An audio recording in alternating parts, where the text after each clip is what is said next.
The rain fell hard on the metal roof of the small cabin. Each drop made a sound like tiny stones hitting the ground. Inside, Kang Tae-ho sat alone near the fire. The orange light moved across his face, showing the many scars he had collected over 20 years of war. He was 43 years old now. His body was tired. His heart was even more tired.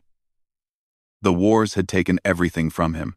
His friends, his family, his reason to smile. Now he lived on this forgotten planet at the edge of known space. Nobody came here. Nobody cared about this cold, empty world. That was exactly why Tae-ho chose it. The cabin was small but strong. He had built it himself with his own hands. The walls were thick. The windows were small and covered with metal sheets. Old habits from his soldier days never left him. Even now, a weapon sat beside his chair. Even now, he slept with one eye open. Outside, the storm grew stronger. The wind screamed like a dying animal. Tae-ho took a slow drink from his cup. The hot liquid warmed his chest. He thought about nothing. He felt nothing. This was his life now. Empty days followed by empty nights. Then he heard it. A crash. Something heavy hit the ground near his cabin. The impact shook the floor under his feet. Tae-ho was on his feet in less than a second. His hand grabbed the weapon by reflex. His heart began to beat faster. After all these years, his body still remembered how to fight. He moved to the small window and looked outside. The rain made it hard to see. But there was something out there. Something was lying in the mud, about 30 steps from his door. It was small. It was not moving. Tae-ho waited. He watched. His mind went through all the possibilities. A crashed ship? A fallen satellite? An enemy trick? He had seen too many tricks in his life. He had lost too many friends to traps. But then he heard another sound. This one was different. It was soft. Weak. It sounded like crying. Against his better judgment, Tae-ho opened his door. The cold rain hit his face immediately. He stepped outside, his weapon ready, his eyes scanning every shadow. The mud grabbed at his boots as he walked toward the fallen thing. When he got close enough to see clearly, he stopped. His weapon lowered just a little. His eyes went wide. It was a dragon. A baby dragon. No bigger than a large dog. Its scales should have been bright and beautiful, but they were dull and covered with wounds. One of its wings was bent at a wrong angle. Blood mixed with the rain and the mud around its small body. The creature's eyes opened. They were large and purple, like two gems glowing in the dark.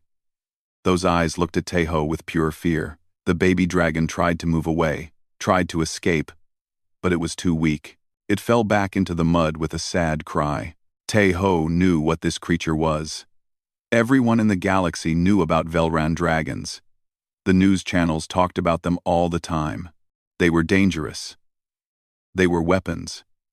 They were hunted by the galactic government because of the power they held inside their bodies. Just last week, Tae-ho had seen a broadcast. A Velran transport ship had been attacked by rebels. Many dragons had escaped. The government was offering big money for anyone who caught them or reported their location. Dead or alive, the message said. Tae-ho looked down at the baby dragon. It was shaking from cold and fear. Its eyes never left his face. It was waiting for him to kill it. It expected death. It had probably seen nothing but cruelty in its short life. The rain continued to fall. The wind continued to howl. Tae-ho stood there in the storm, looking at this small, broken creature. He thought about all the orders he had followed in his life, all the terrible things he had done because someone told him to, all the innocent beings he had hurt because they were labeled as enemies. He was tired of following orders. He put his weapon away. Slowly, carefully, he bent down. The baby dragon made a scared sound. It tried to bite him, but it had no strength left. Its small teeth barely touched his hand. Tae-ho did not get angry. He did not pull away. Instead, he spoke in a soft voice, a voice he had not used in many, many years. "Easy now," he said. "I am not going to hurt you." The dragon looked at him. Its purple eyes were confused. It did not understand kindness. It had never experienced gentleness before. Taeho reached out slowly. His rough, scarred hands touched the dragon's body. It was so cold. He could feel its tiny heart beating fast with fear. Carefully, he lifted the small creature into his arms. It weighed almost nothing. How long had it been without food? He turned and walked back to his cabin. The door was still open, letting warm air escape into the night. He stepped inside and closed the door behind him with his foot. The fire was still burning. Taeho carried the dragon to the warm spot near the flames. He set it down gently on an old blanket. The creature was still shaking, still watching him with those big, scared eyes. Taeho went to his small kitchen area. He had some meat saved from his last hunt. He cut it into tiny pieces and put them in a bowl. He added some water to another bowl and brought both back to the dragon. The baby dragon smelled the food. Its nose moved. Its eyes looked at the meat, then looked at Taeho, then looked at the meat again. It did not trust this situation. In its short life, nothing good had ever come from humans. Taeho pushed the bowl closer. "Eat," he said simply. He moved back and sat in his chair. He did not watch the dragon directly. He looked at the fire instead, giving the creature some feeling of privacy. For a long moment, nothing happened. Then Taeho heard a soft sound. The sound of eating. He allowed himself a small smile. The first smile in a very long time. Outside, the storm continued to rage. The government hunters would be searching for this creature. They would check every planet, every moon, every asteroid. They would not stop until they found all the escaped dragons. But tonight, at least, this one small dragon was safe. Tonight, it had a warm place to sleep and food in its belly. Tonight, one battle-hardened human had chosen kindness instead of cruelty. Taeho finished his drink and closed his eyes. He did not know what tomorrow would bring. He did not know if he was making a mistake. But for the first time in years, he felt something in his chest. Something that felt almost like peace.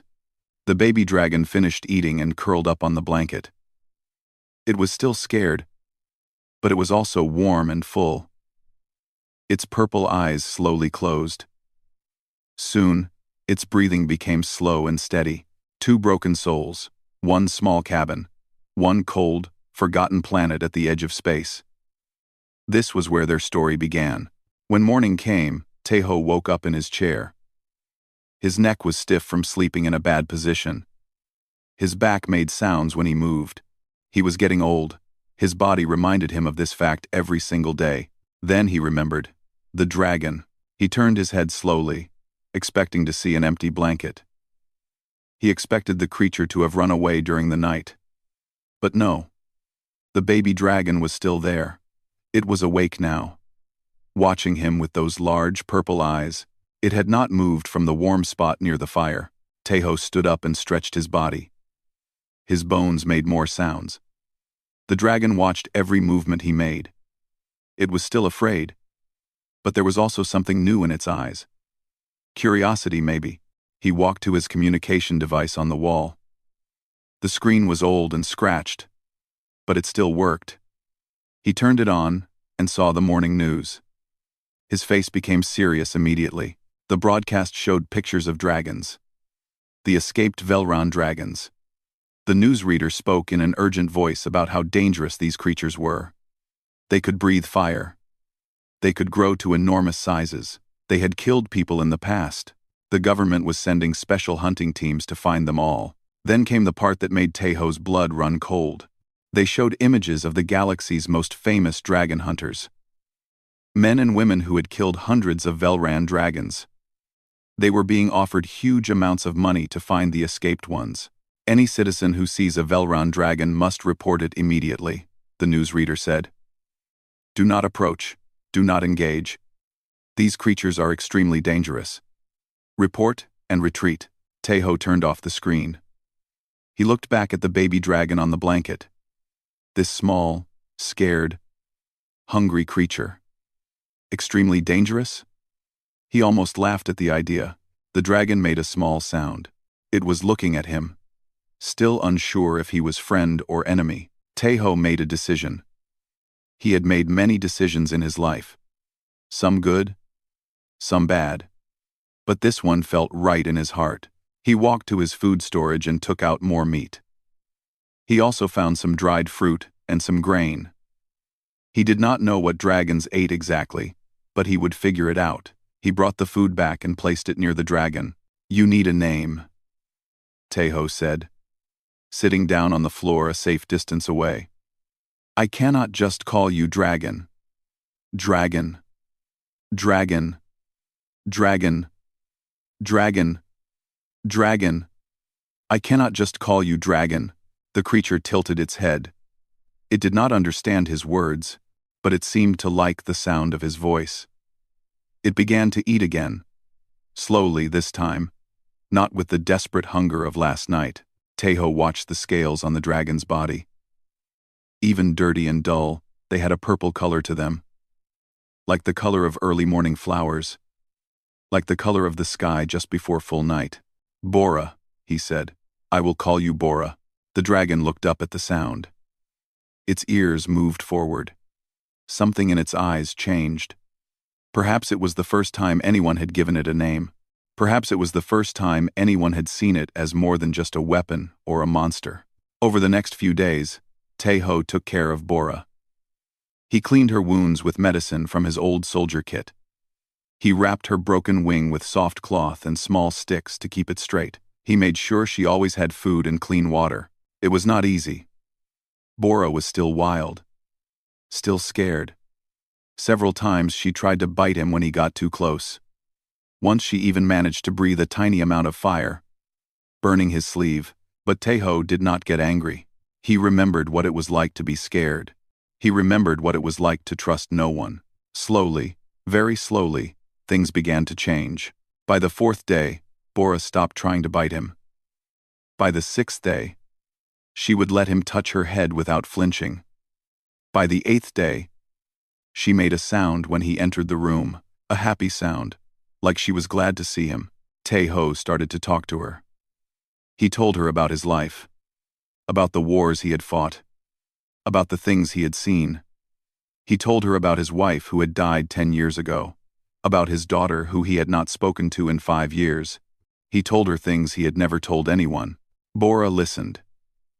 She did not understand the words, but she understood the feeling behind them. She understood that this human was alone. Just like her, she understood that they were both survivors of something terrible. The government broadcasts continued every day.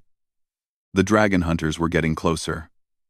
They had already captured 4 of the escaped dragons. They had killed 2 more. The news showed pictures of the dead dragons like trophies. The hunters smiled for the cameras. Each time he saw these broadcasts, Taeho felt anger building in his chest. These were not monsters. These were living creatures who had never asked to be born, who had never asked to be turned into weapons. They were victims, not villains. He looked at Bora, who was now sleeping peacefully by the fire. Her wing was healing. Her scales were starting to shine. She was eating well and gaining weight. She no longer shook with fear. What kind of galaxy was this? Taeho thought. That saw this innocent creature and wanted only to destroy it. On the 10th night, something special happened. Taeho was sitting in his chair, reading from an old book. Bora was lying on her blanket as usual. Then, slowly, she got up. She walked across the room on her small legs. She came to where Taeho was sitting. Then she climbed into his lap. Taeho froze. He did not know what to do. His heart was beating fast. But Bora just curled up on his legs, closed her eyes, and went to sleep. She was warm. She was trusting him completely. Something broke inside Taeho. Something that had been hard for too many years. He felt wetness on his cheeks. He was crying. He had not cried since his wife died. He put his hand on Bora's back. Her scales were smooth under his rough fingers. He could feel her heart beating, slow and peaceful. "I will protect you," he whispered. "I promise. No one will hurt you while I am alive." Outside, The stars shined in the dark sky. Somewhere out there, hunters were searching. Ships were flying between planets. Money was being offered for dead dragons, but inside this small cabin, on this forgotten planet, a bond was being made. A bond between two souls who had known only pain and had finally found each other. Tejo did not sleep that night. He sat in his chair with Bora on his lap, watching the fire dance. He knew that trouble would come eventually. He knew that the hunters would find this planet sooner or later. But he also knew one thing, with complete certainty. He would not let them take her. He would fight. He would do whatever it took. Because for the first time in many years, he had something worth fighting for. The old soldier was waking up. The warrior who had buried himself in guilt and sadness was rising again. Not for war, not for conquest, but for love, the kind of love that asks for nothing and gives everything. Bora shifted in her sleep, making a small, happy sound. Tejo smiled and closed his eyes, feeling something he thought he had lost forever: hope. 3 weeks passed on the quiet planet. The storms came and went. The cold winds blew across the empty land. But inside the small cabin, everything was changing. Bora was growing, not just bigger, but stronger and healthier. Her scales now shined with a beautiful violet color. Her eyes were bright and full of life. Her broken wing had healed, and she could now spread it wide without pain. She was no longer the dying creature that had crashed near Tejo's door. She was becoming something magnificent, and everywhere Tejo went, she followed. When he woke up in the morning, she was already beside his bed, waiting. When he made breakfast, she sat near his feet, watching him cook. When he went outside to check the weather machines or hunt for food, she walked beside him like a small shadow. At first, Tejo tried to make her stay inside. It was too dangerous outside, he told her. Someone might see her from space. But Bora refused to stay alone. She would cry at the door until he came back. She would push against the metal with her small body. She needed to be near him. Eventually, Tejo gave up trying to keep her inside. He decided to take her with him, but only at night, when ships could not easily see them. They would walk together under the stars, exploring the rocky land around the cabin. Bora loved these night walks. She would run ahead, then run back to him. She would find interesting rocks and try to show them to him. She would breathe tiny flames into the air, just to see the colors. Tejo found himself laughing, actually laughing. He had forgotten what that felt like. He started teaching her things. Simple things at first. He would say sit and gently push her bottom down. Then he would give her a treat. After many tries, Bora understood. She learned, stay next, then come. She was incredibly smart. Much smarter than Tejo had expected. But Bora was teaching him things too. She taught him how to slow down. For years, Tejo had lived like a machine. Wake up, eat, work, sleep, repeat. There was no joy in his days. But Bora wanted to play. She wanted to explore. She wanted to roll in the soft patches of ground and chase the small insects that lived in the rocks. Tejo learned to sit and watch her play. He learned to smile at her silly behavior. He learned that there was still beauty in the world if you knew where to look. She also taught him how to feel again. For so long, he had kept his heart closed. He had told himself that feeling things only led to pain. But Bora did not understand walls. She loved him openly and completely. She trusted him with everything she had. Slowly, Tejo's frozen heart began to melt. He started thinking about his daughter, Yuna. She lived on a faraway planet now. They had stopped talking after his wife died. Tejo had been too full of grief and anger. He had said terrible things. He had pushed her away. One night, while Bora slept on his lap, Tejo did something brave. He wrote a message to Yuna. It was short and simple. I am sorry, he wrote. I was wrong. I miss you. I hope you can forgive me one day. He sent it before he could change his mind. He did not expect a reply. He probably did not deserve one. but sending that message felt like putting down a heavy stone he had carried for too long. The days continued. Taeho and Bora developed a routine. Mornings were for work and cleaning. Afternoons were for rest and reading.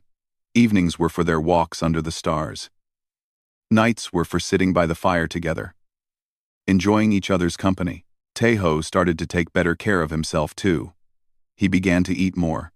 He fixed his clothes instead of letting them fall apart. He even cleaned his cabin properly for the first time in years. Having Bora made him want to live better. Sometimes he would catch himself talking to her like she understood every word. And maybe she did. In her own way. She always seemed to know when he was sad or happy. She would nuzzle against him when he was having a hard day. She would play and act silly when he needed to smile. One day, Taeho was working outside, fixing a broken part of his water machine. Bora was nearby, digging in the soft ground for no reason. Suddenly, she stopped. Her head came up, her ears pointed forward. She made a low sound in her throat. Taeho immediately went on alert. He trusted her senses more than his own now. He looked at the sky but saw nothing. He looked at the horizon but saw nothing. Still, Bora remained tense. Then he understood. She was not warning him about something outside. She was showing him something inside herself. She walked over to him and pressed her head against his chest. The low sound continued, but now it sounded almost like a song. She was telling him she loved him. In her own dragon way, she was saying what she felt. Taeho knelt down and wrapped his arms around her. He held her close and felt her warm body against his. She had gotten bigger. She now reached his waist when standing. Her wings were strong enough to carry her short distances. She was no longer a baby, but she would always be his baby. "I love you too," he said into her ear. "More than I can say." They stayed like that for a long time, under the gray sky of their forgotten planet. Later that evening, something amazing happened. Taeho was about to cook dinner when his communication device made a sound. A message had arrived. His heart stopped when he saw who it was from. Yuna, his daughter. With shaking hands, he opened the message. It was short, like his had been. "Father," it said, "I am not ready to forgive you yet. But I am glad you reached out. Maybe one day we can talk. Take care of yourself." It was not forgiveness, but it was hope. A small door opening after being closed for so long. Taeho sat down heavily. Tears ran down his face. Bora immediately came to him, making worried sounds. She put her front legs on his lap and looked up at him with concern. He laughed through his tears and scratched her head. "Good tears," he said. "These are good tears." Bora tilted her head, still confused. But she stayed close, offering her presence as comfort. That night, they sat by the fire together as always. Taeho felt different. Lighter somehow. The past would always be part of him. The wars, the loss, the mistakes. But maybe the past did not have to control his future. He looked at Bora, who was watching the flames dance. This small creature had changed everything. She had arrived broken and scared. And in healing her, he had started to heal himself. Two souls who had known only pain. Two survivors who had found each other in the vast emptiness of space. Their bond was something rare and precious. Something worth protecting at any cost. And the cost would come. Taeho knew this. The universe never let you keep good things without a fight. But he was ready. He had been a soldier his whole life. Now he had something truly worth fighting for. He smiled and closed his eyes, feeling Bora's warmth beside him. Whatever came next, they would face it together. The morning started like any other. Taeho woke up early, made breakfast, and shared it with Bora. She was getting bigger every day now. Her head reached his chest when she stood on all four legs. Her scales were thick and beautiful. When light hit them, they sparkled like precious stones. But with her growth came new problems. She could no longer hide inside the small cabin. She could no longer be invisible. And someone had seen her. Taeho first noticed something wrong when he checked his security screens. A ship was approaching the planet. Not a trade ship or a patrol vessel. This ship was painted black with red markings. He had seen those markings before in the news broadcasts. Dragon hunters. His blood turned cold. His hands started to shake. But not from fear. From anger. They had found him.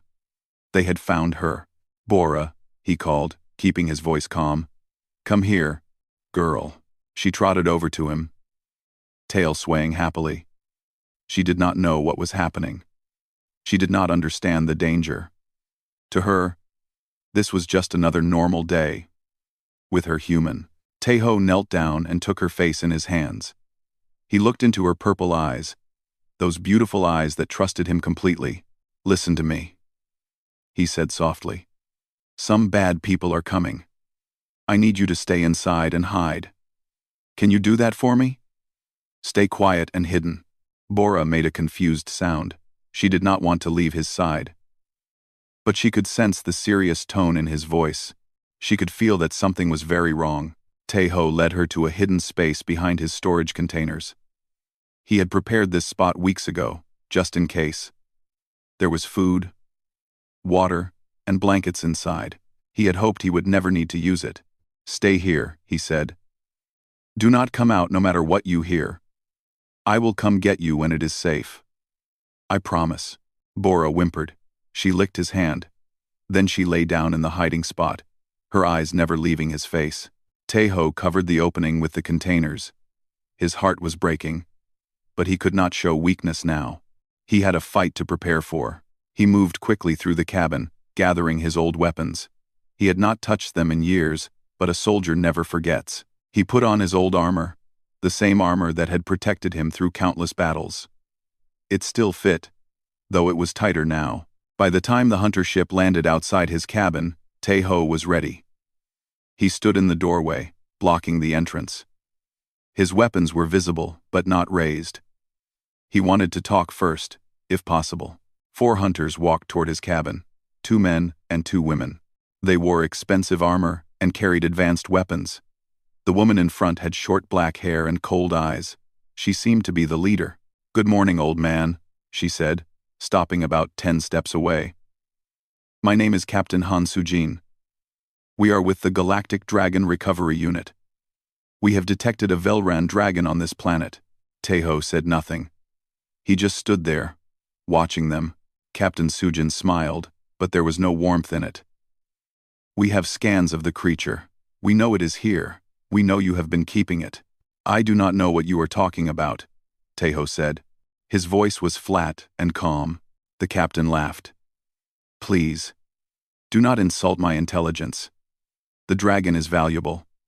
Very valuable. Hand it over, and we will leave peacefully. We might even give you a small reward.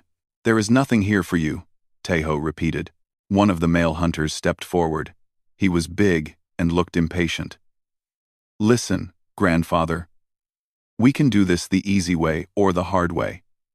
Either you give us the dragon, or we take it. Either way, we are leaving with that creature today. Teho looked at him calmly. He had faced many men like this in his life. Bullies who thought size and loud voices made them powerful. They were usually the first to fall in real combat. You should leave, Teho said simply. While you still can. The hunters exchanged looks, then they laughed. All 4 of them laughed like they had heard the funniest joke in the galaxy. You, the big hunter said between laughs. 1 old man against 4 trained dragon hunters? What are you going to do? Bore us to death with war stories? Teho did not laugh. He did not smile. He just stood there, as still as a statue. Something in his stillness made the hunters stop laughing. Something in his eyes made them feel uncomfortable. Captain Sujin studied him more carefully now. She noticed his armor. She noticed his weapons. She noticed the scars on his hands and face, scars that only came from years of combat. Who are you? She asked, her voice less confident now. Nobody important, Teho said. Just a retired soldier. But that dragon in there is under my protection. She is not going anywhere. She? The captain's eyebrows went up. You gave it a name, did you? How touching. But that creature is government property. It is dangerous. It needs to be controlled. Taeho felt his anger rising. She is not property. She is not dangerous. She is a living being who has never hurt anyone. You are the dangerous ones. You are the ones who turn innocent creatures into weapons. You are the ones who kill for money. The captain's face hardened. I am giving you one last chance, old man. Step aside. Let us take the dragon. Walk away with your life. Taeho shook his head slowly. No, no, no, he repeated. She is my family now, and I protect my family. If you want her, you will have to go through me. The hunters raised their weapons, 4 against 1, advanced technology against an old soldier with outdated equipment. The outcome should have been obvious, but Captain Sujin hesitated. She had been hunting for 15 years. She had seen many fighters. She knew how to read body language. And everything about this old man said one thing. Danger. He was not bluffing. He was not scared. He stood there with the quiet confidence of someone who had walked through fire and survived. What was your rank? She asked suddenly. In the military? Taeho was silent for a moment. Then he answered. I was a special elimination operative. 1st Battalion.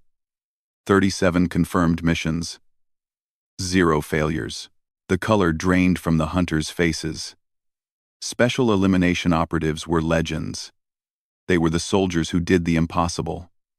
The ones sent when all hope was lost. The ones who came back when no one else did. There were less than 50 of them in the entire galaxy. And one was standing in front of them.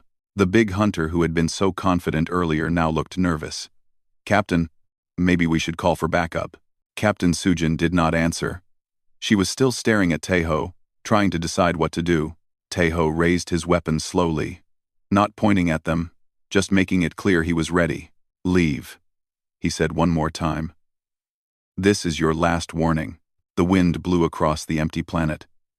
The sun was rising higher in the sky. 4 dragon hunters stood facing one old soldier. Behind him, hidden in the cabin, a young dragon waited in fear. The moment stretched on forever. And then Captain Sujin made her choice. She was not paid enough to die on a forgotten planet. She was not paid enough to fight a legend. But pride made people do stupid things. Take him down, she ordered. And the battle began. The first shot flew past Taeho's head. He was already moving. 20 years of fighting had built reflexes into his bones. He did not think. He simply acted. He rolled to the side and came up shooting. His first shot hit the big hunter in the shoulder, spinning him around. His second shot destroyed Captain Sujin's weapon before she could fire. The 2 other hunters spread out, trying to surround him. They were trained. They knew what they were doing, but they had never faced a special elimination operative before. They had only heard the stories. Now they were living one. Taeho moved like water.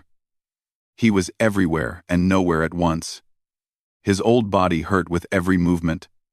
But he ignored the pain. He had been hurt worse. He had fought through worse. Nothing would stop him today. He ducked behind a rock as energy blasts flew over his head. His mind was completely clear. This was where he belonged. This was what he was made for. Not for killing, but for protecting. The female hunter on the left tried to flank him. Taeho threw a small device that exploded with bright light. She screamed and covered her eyes. By the time she could see again, Taeho had taken her weapon and knocked her unconscious. 3 left. Captain Sujin had found a new weapon from her ship. She was shouting orders, trying to organize her team. But Taeho was too fast. He appeared behind the 4th hunter, a young man with scared eyes. 1 punch to the back of his head, and he fell. 2 left. The big hunter was back on his feet. His shoulder bleeding but his anger burning hot. He charged at Taeho with a roar, swinging a metal pipe he had grabbed from somewhere. Taeho sidestepped the swing. He grabbed the hunter's arm and twisted. The crack of breaking bone echoed across the empty land. The big man fell to his knees, screaming in pain. 1 left. Captain Sujin stood alone now. Her team was destroyed around her. 1 unconscious, 1 blind, 1 with a broken arm, 1 with a wounded shoulder. and she faced the old soldier who had done it all in less than 3 minutes. "What are you?" she whispered, fear finally showing in her eyes. Taeho walked toward her slowly. He was breathing hard. His body was screaming at him. He was not young anymore, and this fight had cost him, but he did not show any weakness. "I told you," he said. "I am just a retired soldier. But you made a mistake. You threatened my family." Captain Sujin raised her weapon with shaking hands. "Stay back. I will shoot. I will kill you." Taeho kept walking. "Then shoot." She pulled the trigger. Nothing happened. The weapon was broken, damaged during the fight. Her eyes went wide with terror. Taeho stopped in front of her. He could have killed her. It would have been easy. One punch, one shot, one broken neck. But he was tired of killing. He had spilled enough blood to fill oceans. "Go," he said. "Take your team, leave this planet, never come back." Captain Sujin stared at him in disbelief. "You are letting us go? I am giving you a chance I was never given. Take it." She did not need to be told twice. She gathered her wounded hunters and dragged them back to their ship. Within 10 minutes, the black vessel was rising into the sky, leaving a trail of smoke behind. Taeho watched until the ship disappeared. Then his legs gave out. He fell to his knees, gasping for breath. Every part of his body hurt. He might have cracked some ribs. His left arm was not moving right, but he had won. He had protected her. "Bora," he called weakly. "You can come out now." He heard crashing sounds from inside the cabin. The storage containers flew aside. Then Bora burst out of the door and ran toward him. She was making sounds he had never heard before. Worried sounds, scared sounds, loving sounds. She reached him and immediately began licking his face, his hands, anywhere she could reach. Her body was pressed against his, trying to give him her warmth. Her purple eyes were wet with something that looked like tears. "I am okay," Taeho said, wrapping his good arm around her. "I am okay, girl. We are safe." Bora made a deep sound in her throat. Then she did something amazing. She opened her mouth and breathed soft fire onto his wounds. But it did not burn. Instead, it felt warm and soothing. Some of the pain faded. Taeho looked at her in wonder. "You can heal?" Bora made a happy sound, as if she was proud of herself. She continued to breathe her healing fire on him until the worst of his injuries felt better. They stayed outside for a long time, holding each other. The sun moved across the sky. The wind died down to a gentle breeze. Peace returned to the forgotten planet. But their story was not over. Far from it. Captain Sujin reported what happened. She had to explain how 4 trained hunters were defeated by one old man. The story spread through the hunting community. Then it spread beyond. News channels picked it up. Social media exploded. A retired human special elimination operative was protecting a Velran dragon. He had fought alone against hunters and won. He had shown mercy instead of killing. The whole galaxy was talking about it. Some called him a criminal. Some called him a traitor to his species. But many, many more called him a hero. Messages started arriving at Taeho's communication device. Messages from strangers across the galaxy who had heard his story. Messages of support and thanks. Messages from other humans who were proud of what he had done. And one message that made him cry again. It was from Yuna, his daughter. "Father," she wrote. "I saw the news. I saw what you did.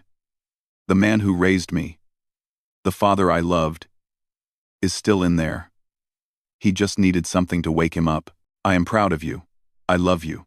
I am coming to visit." Taeho read the message 100 times. Each time, his heart grew lighter. Weeks later, Yuna arrived. She was 30 years old now, with her mother's eyes and her father's stubborn chin. When she saw Bora for the first time, she was scared, but Bora walked up to her slowly and gently pressed her head against Yuna's hand. Yuna looked at her father with wide eyes. "She likes you," Taeho said with a smile. "She has good taste." They stayed together on the forgotten planet. Father and daughter and dragon. They rebuilt their family one day at a time. They healed old wounds with new love. The government eventually stopped hunting for Bora. Public opinion had turned against dragon hunting.